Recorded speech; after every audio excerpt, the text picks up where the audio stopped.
Bible study with Pastor David McKinley.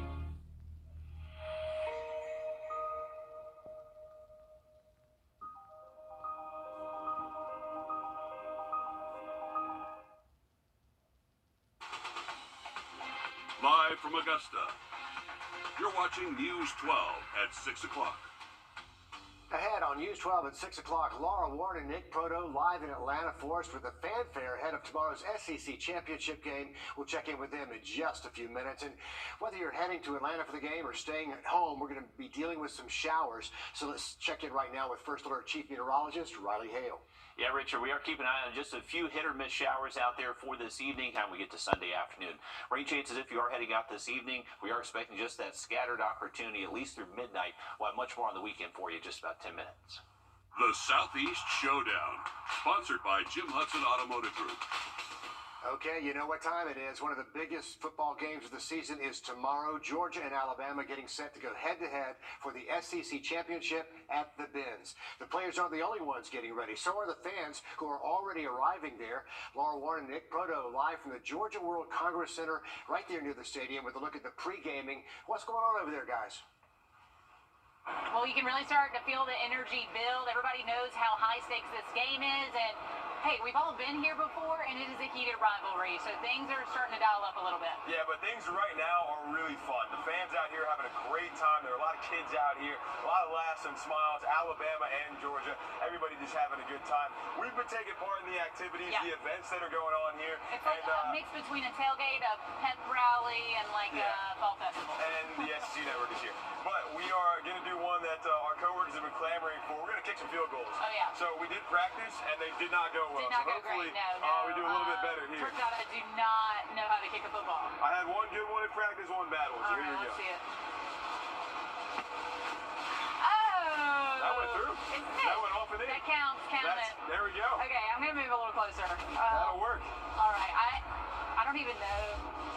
Is this too close? That's good, right? Wait, is this right? Does that look good? Okay. All right. All right. Okay, I need Rodrigo. to. Rodrigo the blanket. people. Just kick. Laces. Laces, just under the ball. Yeah. Okay. All right. Hit it all right. hard. Hey, spills of everyone. Oh, that was really close. It could have been worse. Could have been better.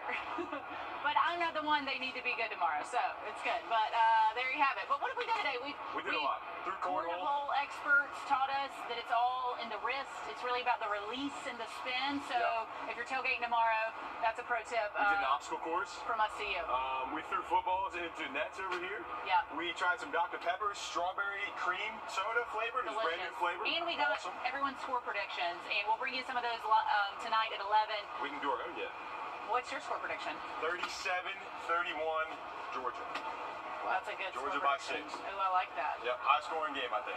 37-31. What about you? I'm going to go 28-24 Georgia. Richard, you got anything for us? Any prediction? I'm just going to watch with all the rest of the fans, but I'm glad you guys are not on special teams. If it's a close game tomorrow, stay on the bench. Stay on the bench. But good try. Hey, that went in. It wasn't pretty, but it went in. Nick, We'll count it. We'll take it. How far back were you, Nick? Give us a yardage on that. Don't worry about it. I don't know, It's far enough. It was far enough. Like 15? Like 15 yards? Listen, you guys are getting points in my book just for being out there trying with all those fans. Georgia and Alabama teeing it up tomorrow. And guys, thanks very much. We'll check in with you a little bit later throughout the evening. Thanks for the update. You can watch that game, by the way, right here tomorrow afternoon, 4 o'clock. And Sports Director Dan Booth will be there in Atlanta tomorrow with all the highlights. Dogs and Bama teeing it up. Switching gears now, a former Aiken County deputy facing charges tonight after firing a weapon during a confrontation with a driver. SLED says 31-year-old Christopher William is facing charges of misconduct in office and assault and battery in the first degree. That shooting happened back on March 7th when Williams stopped a car on Hallandville Road near Cemetery Road. The deputy fired his gun, hitting the rear of the vehicle as the driver was trying to drive away, but no one was hurt. The sheriff's office says the deputy violated the agency's use of force policy, so Williams has been fired. For 43 years, the Family Counseling Center of the CSRA has been offering counseling services to people in the community, regardless of their ability to pay. As funding becomes scarce and as needs continue rising, the center is fighting to stay alive. Nick Veland shows us how you can help. In this building, lives are changed. We have seen miracles occur and happen within these walls. Selena Keys has been providing mental health care at the Family Counseling Center for the last 7 years. The need for mental health resources are the highest it's ever been. It's always been there. It's now more that people are willing to ask for help and to talk about it a little bit more. But this center may not be able to help those past 2023. How much of an impact would closing these doors be for this community?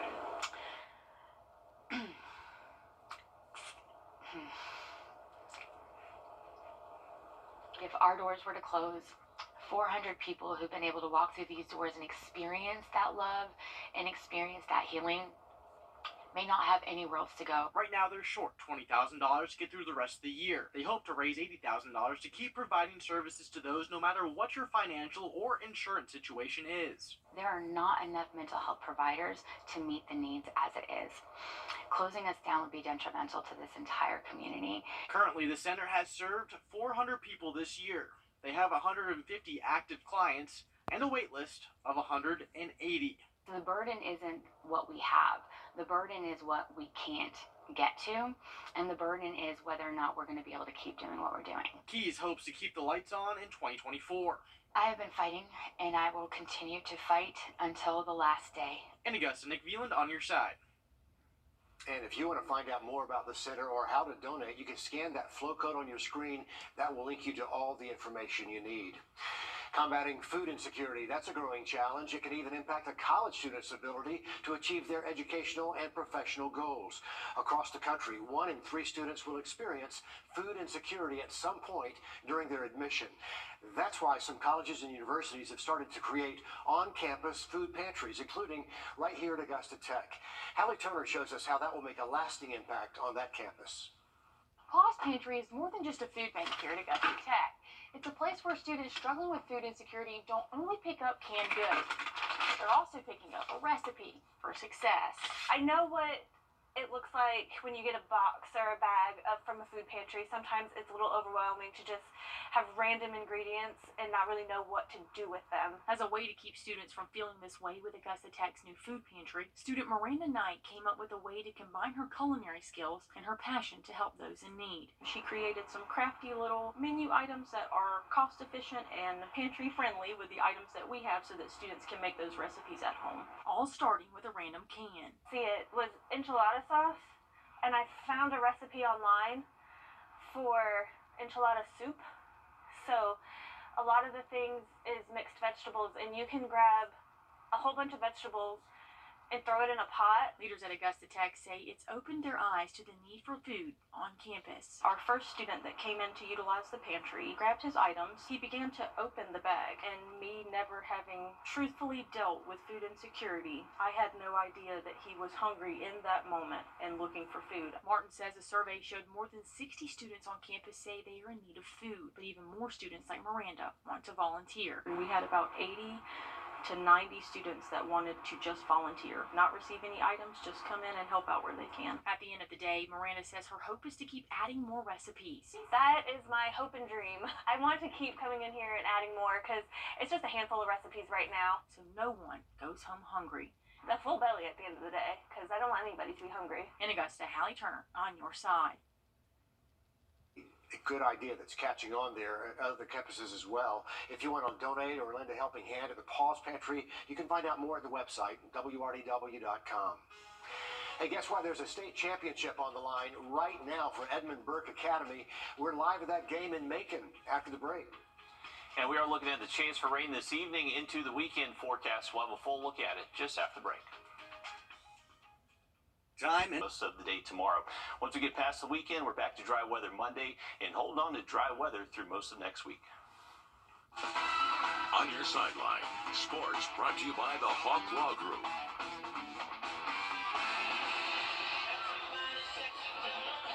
Good evening, everyone. I'm reporting from Macon at Mercer University, where the Edmund Burke Spartans and the Gatewood Gators are going head-to-head in the GIAA Class 2A state championship game. Edmund Burke took a 7-point lead into the half, and they have a lot of the momentum at this point in time. They're looking to continue their status of being the #1 ranked team in all of their classification in the GIAA this season. They've been that way and in that position since mid-October. And if they continue to live up to the hype and keep doing what they've been doing, they're going to walk out of here with their first state championship in program history. Now, coming into tonight's contest, the Spartans are coming in with an 11-1 record and have been fantastic through the majority of the season, except in the region championship game, which is where they lost to Briarwood for their only loss of the season.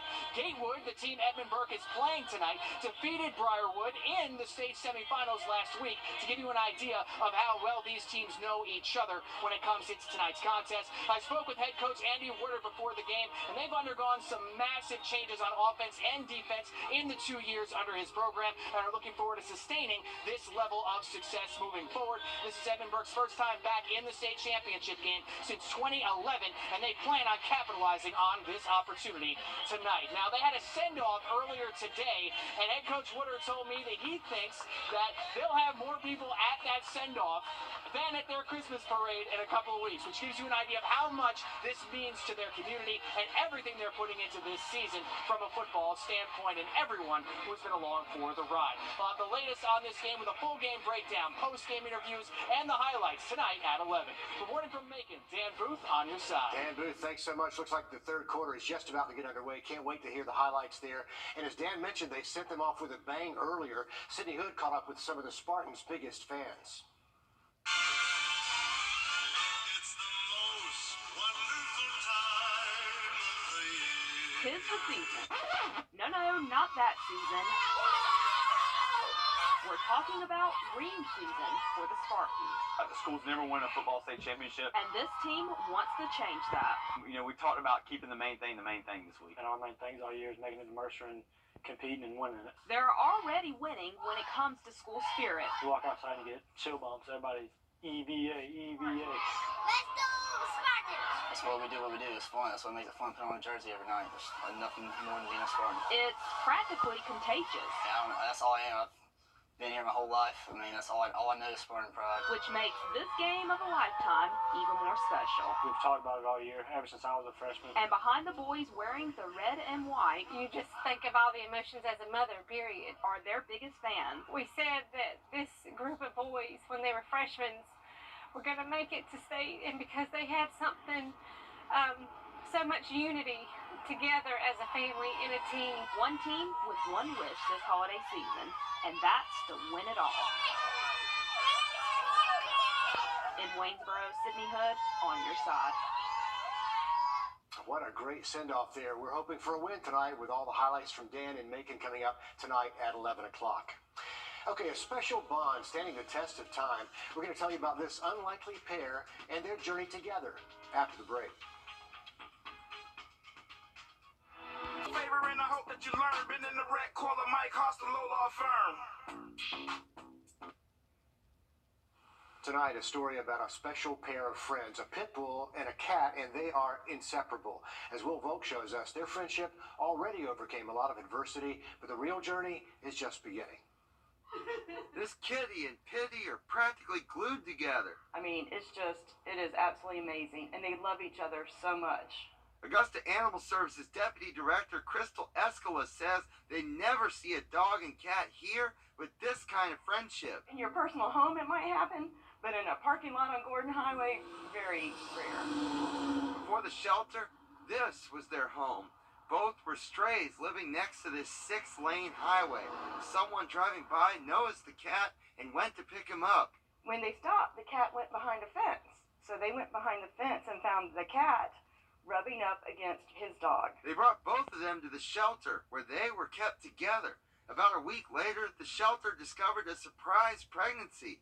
They knew it would be best to send the pit bull to a rescue up north to have her pups. It's tough enough just getting a pit bull picked up for rescue, an adult pit bull, let alone a pregnant adult pit bull. And then adding her cat friend to the equation, I was just like, this is never going to happen. But a rescue in New Jersey said yes to both of them. I do think that the story definitely tugged at their heartstrings.